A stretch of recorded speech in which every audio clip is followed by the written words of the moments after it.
রাজনৈতিক সিদ্ধান্ত ও আদালত নিষিদ্ধ না করলে আগামী জাতীয় সংসদ নির্বাচনে আওয়ামী লীগের অংশ নিতে কোনো বাধা নেই বলে জানিয়েছেন প্রধান নির্বাচন কমিশনার এএমএম নাসিরউদ্দিন। নির্বাচন কমিশন সম্পূর্ণ স্বাধীন এবং চাপমুক্ত বলেও জানান তিনি।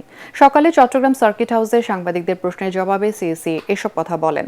চট্টগ্রাম থেকে আরও জানাচ্ছেন সৈয়দ তামিম মাহমুদ। সোমবার সকাল 10:30টায় চট্টগ্রাম সার্কিট হাউসে পৌঁছান প্রধান নির্বাচন কমিশনার এএমএম নাসিরউদ্দিন। ভোটার তালিকা হালনাগাদ ও ত্রয়োদশ জাতীয় সংসদ নির্বাচন নিয়ে আঞ্চলিক নির্বাচন কর্মকর্তা ও চট্টগ্রাম অঞ্চলের সকল জেলা উপজেলার নির্বাচন কর্মকর্তাদের সঙ্গে মতবিনিময় করেন তিনি। সভা শুরুর আগেই সাংবাদিকদের প্রশ্নের জবাবে সিইসি বলেন, আওয়ামী লীগকে নিষিদ্ধ করা না করার বিষয়টি রাজনৈতিক সিদ্ধান্ত। সরকার বা আদালত নিষিদ্ধ না করলে নিবন্ধিত কোনো দলেরই নির্বাচনে অংশ নিতে বাধা নেই বলেও জানান নাসিরউদ্দিন। এটাও শোনা যাচ্ছে যে কে কোর্টে মামলা করেছে এই দলকে যাতে ইলেকশনে না আসতে পারে সেটা আদেশ চেয়ে মামলা করেছে শুনেছি। আর যদি কোর্ট যদি রায় দেয় আমরা কোর্টের রায় দ্বারা যেভাবে দেয় সেইভাবেই ব্যবস্থা নেব।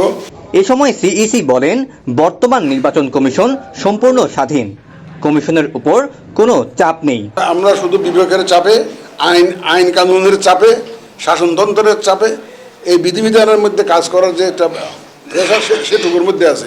বসুন্ধরা টিস্যুতে ছাড়ের ছড়াছড়ি। বসুন্ধরা টিস্যু নিয়ে এলো নিশ্চিত ছাড়।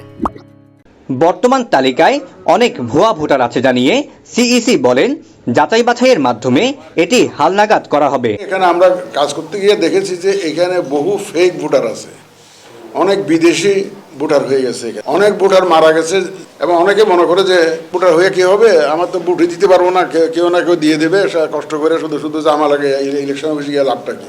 এই যেটা আস্থাহীনতার সৃষ্টি হয়েছে, এটাকে আমরা ফিরিয়ে আনার ব্যবস্থা নিচ্ছি।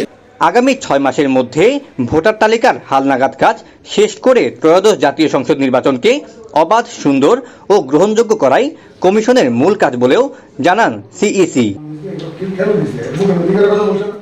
সৈয়দ তামিম মাহমুদ, এটিএন বাংলা, চট্টগ্রাম।